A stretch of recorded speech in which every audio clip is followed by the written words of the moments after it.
The Cold War, a time of secrecy, paranoia, and espionage. As the world's two superpowers, the United States and the Soviet Union, fought a silent battle for dominance. Intelligence agencies became the front lines.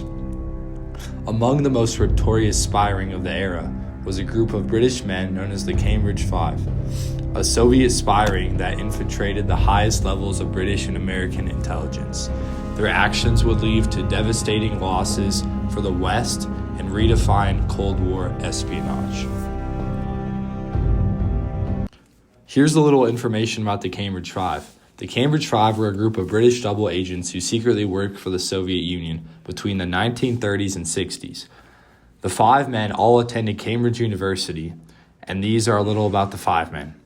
First man was Kim Philip, a senior officer in M16 who became the most successful Soviet mole in British intelligence. Donald Maclean, a diplomat who passed nuclear secrets to the Soviets. Guy Burgess, a Foreign Office official with deep political and intelligence connections. Anthony Blunt, a respected art historian and Soviet spy embedded in the MI5. John Cairncross, a Treasury official and suspected Soviet informant at Bletchley Park.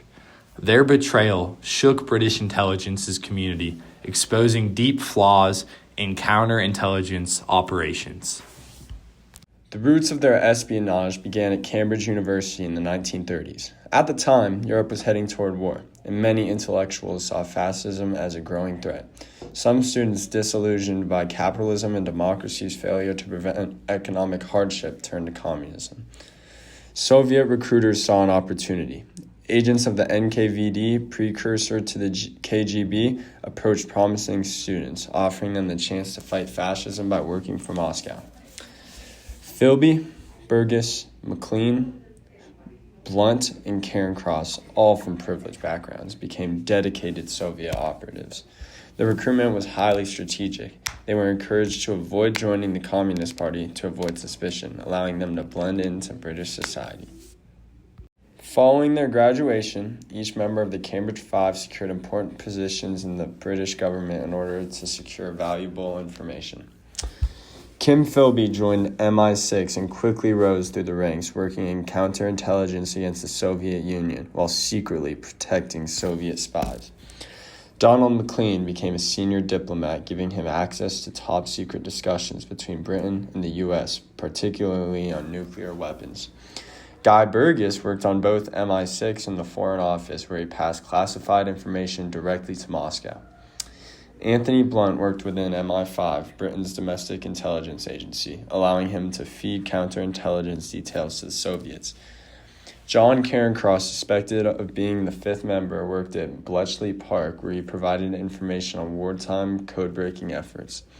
Through their efforts, Soviet intelligence gained access to thousands of top-secret documents, giving Moscow an advantage in global espionage.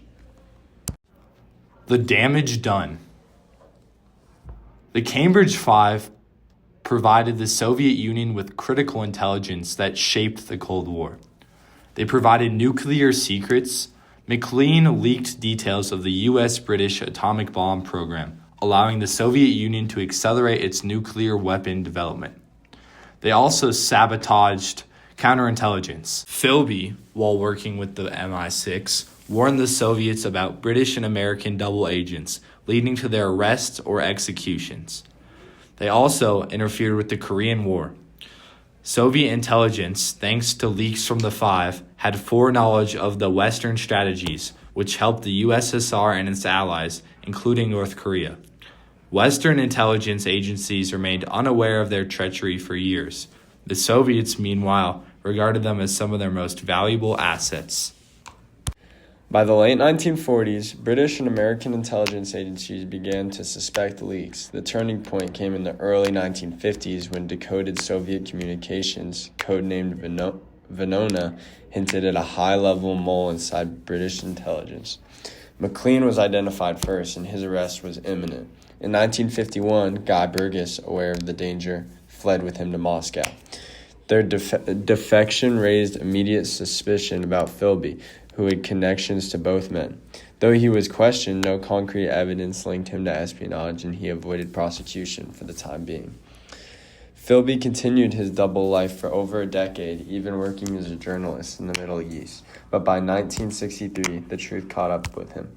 He was confronted in Beirut and soon defected to the Soviet Union, where he lived until his death in 1988. The Cambridge Five exposure was a national scandal. Anthony Blunt was quietly exposed in 1964, but granted immunity in exchange for cooperation. His espionage remained a secret until 1979, when Prime Minister Margaret Thatcher publicly named him a Soviet agent. John Cairncross, long suspected as the fifth member, admitted to passing secrets but avoided trial. Luckily, Philippi, Burgess, and McLean lived out their days in the Soviet Union, never returning to Britain. The British government was deeply embarrassed. How had these men from elite backgrounds managed to betray their country for so long? It was a deep time of shame for the British government. Cambridge Five's espionage exposed major flaws in Western intelligence and deepened the mistrust between Britain and the United States.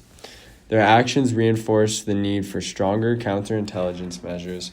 They remain some of the most well-known double agents in history, with books and documentaries still examining their legacy. To this day, debate continues over whether others were involved and how much damage they truly caused. The story of the Cambridge Five is a cautionary tale, a reminder that espionage can come from the most unexpected places, even from the heart of a nation's elite.